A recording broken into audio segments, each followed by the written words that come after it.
পৃথিবীতে প্রতিটা মানুষেরই একটা প্রিয় মানুষ থাকে, তেমনি আমারও আপনি ছিলেন।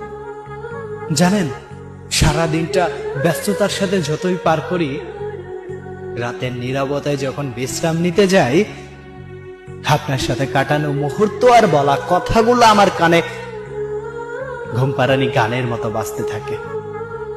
আপনাকে মনে করতে আমার স্পেশাল কোনো দিন বা বারের প্রয়োজন হয় না।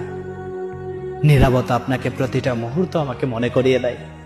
সারাদিন ব্যস্ততায় তো ভুলে থাকি, কিন্তু যখন মনে পড়ে তখন বুকের ভিতর কেমন জানি হু হু করে ওঠে। হয়তো আপনিও আমাকে ভুলে গেছেন। নারী নাকি অন্য পুরুষের ছোঁয়া পেলে তার অতীত সবকিছু ভুলে যায়। ঠিক তেমনি আপনার বুকের বাম পাশ থেকেও এই নামটি হয়তো মুছে গেছে। ভালো থাকুন।